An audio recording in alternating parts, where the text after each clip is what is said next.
when the monitors in the server room turned completely red and the database latency spiked to 3,000 milliseconds, our CTO stared at the screens in horror. He turned to me, begging me to fix it. I just shook my head and handed him my badge. Most people in software development think the loudest person in the room is the one who holds the power. They think the guy who presents the slides, throws around terms like paradigm shift and operational efficiency, and spends his day in back-to-back sync meetings is the one running the show. For 8 years at ApexLogix, I let them believe that.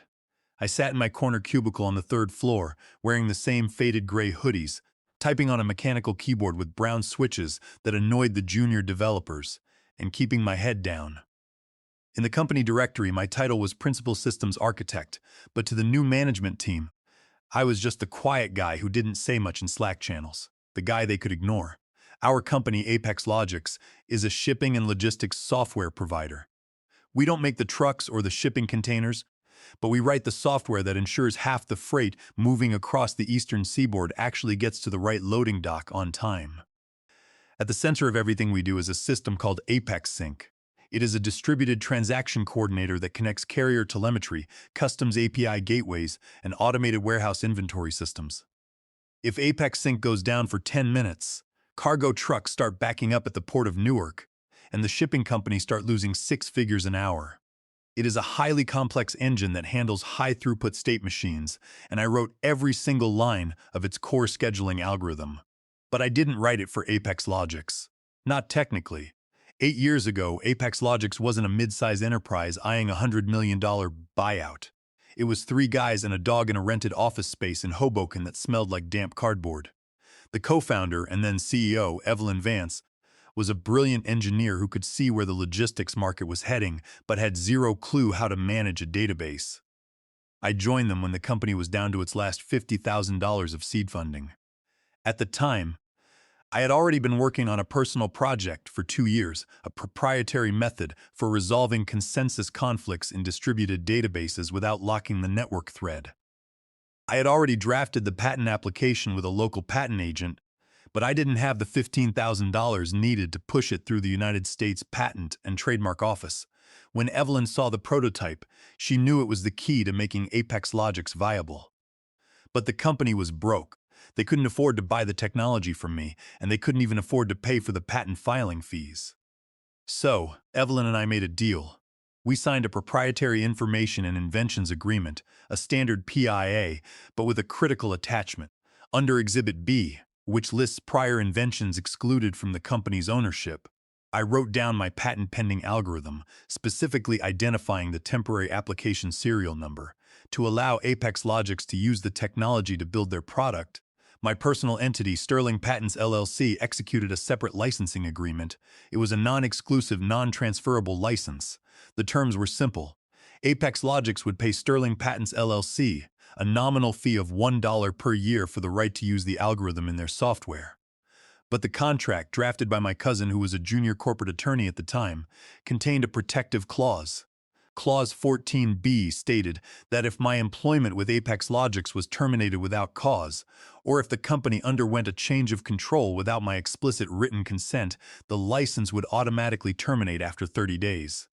In the event of such a termination, ApexLogix would lose all rights to execute, distribute, or run any software containing the patented technology unless a buyout agreement of $5 million was executed before the deadline.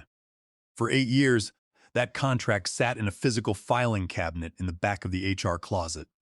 Evelyn Vance knew about it, but as the company grew from a tiny startup to a major player with $80 million in annual revenue, the old paperwork was forgotten. We went through 3 different HR platforms and 4 different document management systems. The digital scan of my original contract was buried in a folder labeled Legacy Contracts 2018, which nobody had opened in years. Then, 2 years ago, the board of directors decided it was time to cash out. Evelyn Vance was tired, her health was failing, and she wanted to retire. She sold her shares back to the company and stepped down. The board brought in a new CEO, who immediately hired Richard Caldwell as our new Chief Technology Officer. Richard was the kind of executive who looked like he had been created in a lab to maximize shareholder value. He wore tailored navy suits, kept his hair immaculately gelled, and spoke in a rapid-fire corporate dialect that made simple tasks sound like military campaigns. He didn't care about technical debt, he didn't care about system architecture, and he certainly didn't care about the quiet developers who had built the company's foundation. He cared about one thing: preparing ApexLogix for a private equity buyout by Vanguard Capital. The rumored acquisition price was $400 million, and Richard's personal bonus was tied directly to hitting a specific EBITDA target before the deal closed. From the day he arrived, Richard saw me as an obstacle. I was paid $220,000 a year, which was near the top of the engineering pay scale, and I didn't participate in his daily stand-up meetings. I didn't write weekly status reports detailing how many lines of code I had pushed, because my job was to keep the architecture from collapsing under the weight of 300 new, poorly written microservices. To Richard, a developer who wasn't actively visible on the Jira boards was a developer who wasn't working. He started bringing in offshore development teams from Eastern Europe, talking loudly in the hallways about resource optimization and global talent pools. I watched him do it, saying nothing. I kept showing up at 9, drinking my black coffee, checking the server logs, and writing my code. I knew exactly what was coming. It happened on a rainy Tuesday morning in late October. I had just finished my first cup of coffee and was looking at a memory leak in the message queue broker when a calendar invite popped up on my screen. The meeting title was simple: Catch Up. The organizer was Richard Caldwell, and the location was the glass-walled conference room. At the end of the hall, the one we called the fishbowl. When I walked in, Richard was already sitting there, tapping his fingers on a sleek aluminum laptop. Next to him was Linda Harrison, the chief financial officer. Linda had a stack of spreadsheets printed out in front of her, and she didn't look up when I entered. That was the first sign. In corporate offices, when executives refuse to make eye contact with you, it means they've already decided you're a line item they need to erase. Richard gestured for me to sit down, flashing a tight, rehearsed smile that didn't reach his eyes.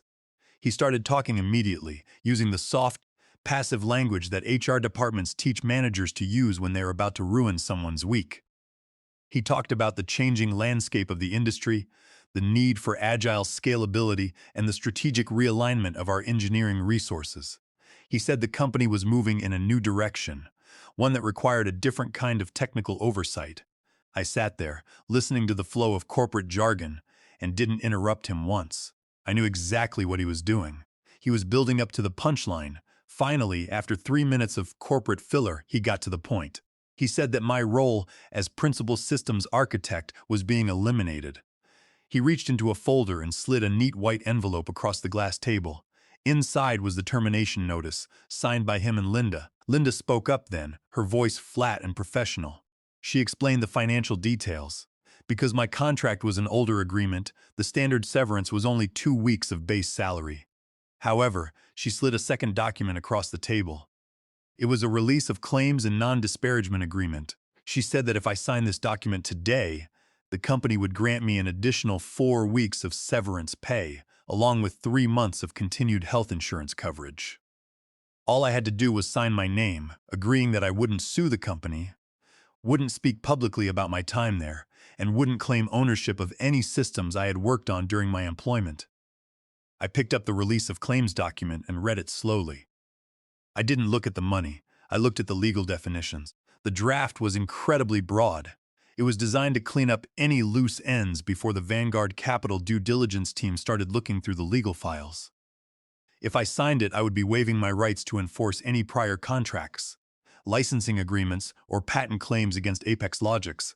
I set the document back down on the table, took a pen from my pocket, and signed only the standard termination receipt, which simply acknowledged that I had received my termination notice and would hand over my company laptop.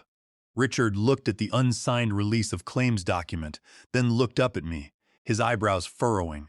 He asked if I wanted to take it home and think about it, noting that the offer of 4 weeks of pay would expire in 48 hours. I looked him straight in the eyes and said I didn't need to think about it. I told him I would take the standard 2 weeks of severance and leave today. Richard shrugged, a look of smug satisfaction crossing his face. He probably thought I was just being stubborn or too proud to accept their money. In his mind, he had just saved the company over $200,000 a year in base salary, and it had only cost him a 2-week payout. He had no idea he had just signed the death warrant for his $400 million buyout. I went back to my desk, opened my terminal, and did a clean log out of all my active SSH sessions. I didn't delete any code, I didn't lock any servers, and I didn't modify any configuration files. Doing any of that would have been a violation of the Computer Fraud and Abuse Act, a federal crime in the United States. I was a professional, and I wasn't going to give them a single legal excuse to lock me up. I left the production servers exactly as they were.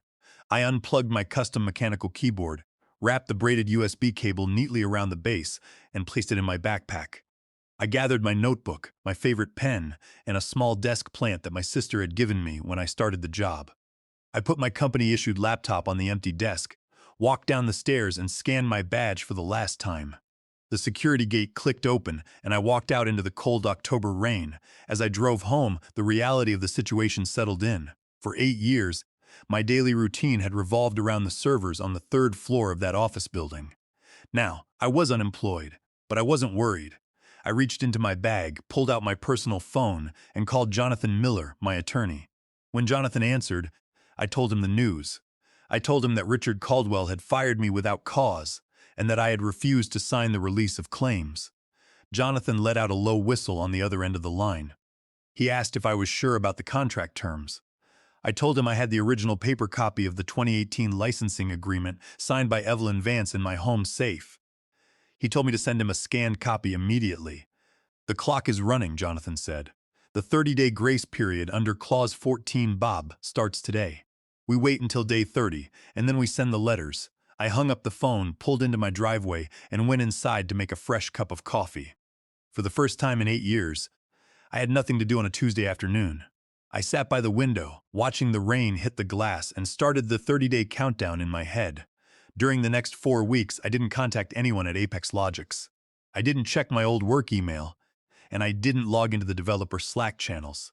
I spent my mornings sleeping in, taking long walks in the park, and working on my garden. But I knew exactly what was happening inside the office building on the 3rd floor, because my former colleagues on the infrastructure team couldn't resist texting me updates over encrypted messaging apps. According to Mike, one of the junior network engineers who had survived the layoffs, the transition to the offshore team was a complete disaster. Richard Caldwell had hired a software agency based in Eastern Europe to take over the maintenance of the Apex Sync engine. The agency had promised 24/7 support and a team of senior developers for a fraction of my salary. What Richard didn't understand was that Apex Sync wasn't a standard web application built on generic frameworks. It was a custom-built, highly synchronized engine written in low-level Go and Rust, designed to handle high-frequency database operations with near-zero latency. The offshore team couldn't understand the memory management structure or the custom network protocols I had designed to prevent race conditions during peak shipping hours. Within 2 weeks, the system began to lag. Database transactions that used to take 3 milliseconds were now taking 3 seconds. The carrier queue was backing up, and our automated status alerts were failing to send. The offshore developers kept writing patches to cover up the bugs, but every new line of code they added only created 3 new memory leaks in the core thread pool. Richard was getting desperate. The Vanguard Capital due diligence team had already begun their technical audit of the codebase, and they were noticing the drop in system performance. Mike told me that Richard was working late every night, pacing the hallways, screaming at the offshore project managers over Zoom calls, and trying to figure out why the system was slow. He tried to get the remaining in-house developers to fix the engine, but they all gave him the same answer. Only Alan understands the core scheduling algorithm. But the real crisis wasn't technical, it was legal, and it was quietly ticking away in the background. On the morning of the 30th day after my termination, I met Jonathan Miller at his office in downtown Manhattan. The office was small, filled with stacks of legal briefs and cardboard files, smelling of old paper and stale coffee. Jonathan was a veteran intellectual property lawyer who had spent 30 years dealing with patent disputes in the tech sector. He didn't care about corporate politics, he only cared about the language of contracts. I handed him the original copy of the 2018 licensing agreement. He spent 15 minutes reading it line by line, comparing it with the patent registration certificate for U.S. patent number 9,876,543 B2, which stood under the ownership of Sterling Patents LLC. When he finished, he took off his reading glasses and smiled. "The contract is airtight, Alan," he said. "Evelyn Vance signed this on behalf of ApexLogix when she had full corporate authority. It was never amended or superseded by any subsequent employment agreements because they never asked you to sign a new IP assignment clause. By firing you without cause, they triggered Clause 14 by. The non-exclusive license they had to run the core routing algorithm has officially expired as of midnight last night." I asked him what our next step was. Jonathan reached for his keyboard. "We send 2 letters today," he said. "The first goes to the board of directors of ApexLogix and their general counsel. The second goes directly to David Cole, the lead mergers and acquisitions attorney at Vanguard Capital." He drafted the letters right there on his screen, and I watched him insert the heavy, threatening language of patent law. The letter to ApexLogix was a formal revocation of patent license and a cease and desist demand. It stated that as of November 28th, ApexLogix no longer possessed the legal right to execute, run, distribute, or license any software containing the technology protected by U.S. Patent Number 9,876,543b2. The letter went on to explain the consequences.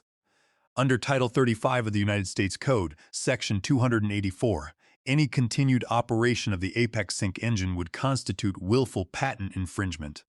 In the United States, willful infringement is a serious offense that allows a federal court to award treble damages, meaning 3 times the actual financial damage caused, along with paying all of our legal fees. Because Apex Sync was the core engine running their entire business, the actual damages would be calculated as a percentage of their entire annual revenue of $80 million. But the letter to Vanguard Capital was the real weapon. Jonathan drafted a short, polite cover letter addressed to David Cole, attaching a copy of the cease and desist letter we had sent to ApexLogix. The letter informed Vanguard that the primary technology asset they were planning to acquire for $400 million was currently operating without a valid intellectual property license, and that Vanguard would face immediate federal litigation for patent infringement the moment the acquisition closed. In the world of corporate buyouts, nothing kills a deal faster than an intellectual property lawsuit. Private equity firms do not buy companies that are about to get sued in federal court for patent infringement, especially when the core product of the target company is the very asset under dispute. Jonathan printed the letters, signed them in blue ink, and sent them via certified mail and electronic delivery to both parties. "Now we wait," Jonathan said, leaning back in his leather chair. Richard Caldwell wanted to save $200,000. Let's see how he likes losing $400 million. I went back to my apartment, made myself lunch, and sat down to read a book. I knew the letters would land like a bomb in the middle of their afternoon. I didn't have to wait long. At 4:30 p.m., my personal phone began to ring. The caller ID showed the main office number for ApexLogix. I let it ring. 2 minutes later, a voicemail notification popped up. It was Richard Caldwell, and his voice was no longer smooth, confident, or professional. It was high-pitched, fast, and cracking with panic. The voicemail from Richard Caldwell was 40 seconds of pure, unadulterated panic. He said there had been a massive misunderstanding, that the legal department had made an administrative error, and that we needed to sit down immediately to work out a consulting agreement. He asked me to call him back on his personal cell phone as soon as I got the message. I didn't call him back. Instead, I forwarded the audio file to Jonathan Miller. 10 minutes later, my phone rang again. It was Richard. I decided to answer this time, just to hear him try to squirm. Before I could even say hello, Richard started talking, his voice loud and aggressive. "Alan, what the hell is this?" he demanded. "Your lawyer sent a cease and desist to Vanguard. Do you have any idea what you've done? You're interfering with a federal business transaction. The code you wrote belongs to ApexLogix. We paid you a salary for 8 years. You can't just claim you own the software. This is corporate theft, and I will have our legal team file an emergency injunction against you by tomorrow morning." I waited for him to finish his rant. I took a slow sip of my coffee, keeping my voice completely level. "Richard," I said, "I didn't steal anything. If you check the production servers, every line of source code I wrote during my employment is exactly where I left it. I didn't delete a single file. But the underlying algorithm, the mathematical routing model that makes that code run, is protected by U.S. Patent Number 9,876,543b2. I owned that patent before ApexLogix even had a bank account. He started to interrupt, but I kept speaking. Your legal department signed the PIIA 8 years ago, which explicitly excluded that patent from company ownership. And the company signed a licensing agreement that terminated 30 days after you fired me without cause. You decided my $220,000 salary was too expensive. Now, you no longer have a license to run my technology. If you want to talk about this further, please call Jonathan Miller. His number is on the letter. I hung up the phone before he could reply. For the next 2 days, Richard tried to play tough. Instead of calling Jonathan to negotiate, he ordered the offshore development team to strip my patented algorithm out of the codebase. He believed that since the code was written in Go, they could simply write a standard priority queue or a basic sorting algorithm to replace my consensus coordinator. It was a catastrophic mistake. The offshore developers didn't understand that the entire database schema, the network protocols, and the API endpoints were tightly coupled with the patented consensus architecture. When they modified the core scheduling loop to bypass the patent, they created a massive synchronization conflict. On Friday afternoon, the systems collapsed. The modified scheduler began writing corrupted transaction state logs to the database. The carrier telemetry feeds fell out of sync, and the warehouse automation servers started executing duplicate commands. Our largest client, GlobalMart, which represented 40% of ApexLogix's annual revenue, suffered a total system blackout at their regional distribution hub in Pennsylvania.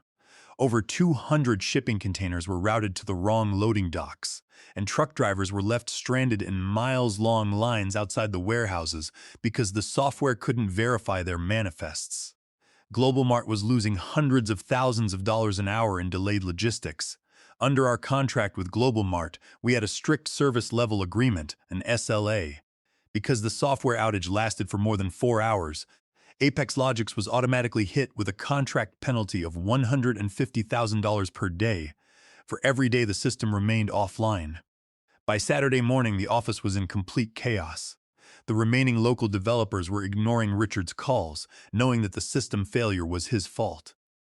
The offshore agency threw up their hands, stating that the codebase was too unstable to fix without a complete rewrite that would take at least 6 months. Then came the final blow. On Monday morning, Vanguard Capital's legal counsel, David Cole, officially sent a letter to the ApexLogix board of directors. The letter stated that due to the ongoing intellectual property dispute with Sterling Patents LLC and the catastrophic technical failure of the core software system, Vanguard Capital was halting the $400 million acquisition indefinitely. They withdrew their letter of intent, stating that they would not resume negotiations until the company could present a clean, audited title to all core technologies and resolve the outstanding patent claims. The board of directors, who had been expecting to walk away with tens of millions of dollars each from the buyout, went into a frenzy. The chairman of the board called an emergency meeting for Tuesday morning. Richard Caldwell and Linda Harrison were ordered to attend. Along with the company's general counsel, I received an email from the chairman's executive assistant on Monday afternoon. The subject line read, "Settlement Meeting." They wanted me and my lawyer in their office at 10 a.m. the next day. The boardroom on the top floor was silent when Jonathan Miller and I walked in on Tuesday morning. The air was thick with tension, and the table was cluttered with half-empty coffee cups and legal documents. Franklin Graves, the chairman of the board, sat at the head of the table. He looked exhausted, his tie slightly loosened and dark circles under his eyes. Richard Caldwell and Linda Harrison were sitting in the corner of the room. They weren't sitting at the main table. They looked like two people waiting for a verdict. Richard's expensive navy suit jacket was hung over the back of his chair. His shirt sleeves rolled up and his hair was no longer perfectly gelled. He kept his eyes locked on his lap, refusing to look at me as I took my seat. Franklin Graves wasted no time. He looked at me, then at Jonathan, and sighed. "Alan," he said, "I want to apologize on behalf of the board. The termination of your contract was an administrative failure. We did not have full visibility into the prior licensing agreements that were signed during the startup phase of this company. Richard and Linda acted without board approval when they restructured your department, and they certainly did not perform the proper legal review before executing the layoff." I looked at Richard, who flinched slightly. I kept my face expressionless. Graves continued, We are facing a critical situation. Our systems have been unstable for 4 days. Global Mart is threatening to terminate their logistics contract entirely, and we are currently accruing $150,000 a day in SLA penalties. Vanguard Capital has paused the acquisition. We need to resolve this dispute today. What are your terms for a full assignment of U.S. patent number 9876, 543B2 to ApexLogix? Jonathan Miller leaned forward, placing a single sheet of paper on the table. He spoke in his calm, measured lawyer's voice. Our terms are non-negotiable, Mr. Graves. First, Sterling Patents LLC will sell the patent and all related intellectual property rights to ApexLogix for a flat fee of $6 million. Linda Harrison gasped, her head snapping up. $6 million? That's ridiculous, she cried. Franklin Graves raised a hand, silencing her instantly with a cold glare. Let him finish, Linda. Jonathan didn't even look at Linda, he continued. Second, ApexLogix will pay a severance and indemnity package to Alan Sterling in the amount of $220,000, equivalent to 1 full year of his prior salary, as compensation for wrongful termination. Third, ApexLogix will cover all legal fees incurred by Mr. Sterling during this dispute, totaling $45,000. Finally, all agreements must be signed, and the wire transfer must clear our escrow account before Alan will hand over the backup configuration files and assist your local engineers in restoring the original, licensed version of the Apex Sync engine. Franklin Graves looked at the paper, then looked around the room at the other board members. They all nodded slowly. The calculation was simple. $6 million was a significant sum, but compared to losing a $400 million buyout and facing millions of dollars in damages from Global Mart and Vanguard, it was a bargain. We accept your terms, Graves said, looking back at me. We will have the corporate counsel draft the patent assignment agreement and the settlement contract immediately. The wire transfer will be initiated within 2 hours. He then turned his gaze to the corner of the room, looking directly at Richard Caldwell and Linda Harrison. As for you two, Graves said, his voice cold as ice, you are terminated from your roles at ApexLogix, effective immediately. Because you initiated these actions without authorization and failed to perform due diligence, your termination is for cause. You will receive no severance, no stock options, and no bonuses. The legal department is currently reviewing whether the company will file civil lawsuits against you for gross negligence. You have 30 minutes to clear your desks and leave the building. Richard looked like he was going to vomit. Linda sat in frozen silence. They had spent months trying to cut corners to secure their multi-million-dollar buyout bonuses, and now they were leaving with nothing but ruined reputations and potential lawsuits hanging over their heads. By 2 o'clock that afternoon, the legal documents were signed by all parties. Jonathan Miller checked his tablet and nodded to me. The wire transfer of $6,265,000 had successfully cleared into my business escrow account. I pulled a small USB drive from my pocket and slid it across the table to Franklin Graves. That contains the original container deployment scripts and the cryptographic keys for the Apex Inc. database consensus loop, I said. Your local network engineers know how to deploy it. It will restore the system to full operation in less than 20 minutes. I shook hands with Franklin Graves, thanked the board for their time, and walked out of the room. As I stepped out of the building and into the crisp afternoon air, I felt a massive weight lift off my shoulders. I was 42 years old, and I was officially retired. I had $6 million in the bank, my legal fees paid, and the satisfaction of knowing that the corporate ladder climbers had been beaten at their own game by the quiet coder they thought they could exploit. Today, I run my own small technology consulting firm, Sterling Patents LLC. We don't build software for corporations. We help independent software developers and engineers protect their intellectual property and draft PIA agreements that corporate managers can't bypass. And whenever a young engineer asks me for advice on how to handle corporate politics, I always tell them the same thing. Keep your head down, write clean code, and always make sure you own the patents.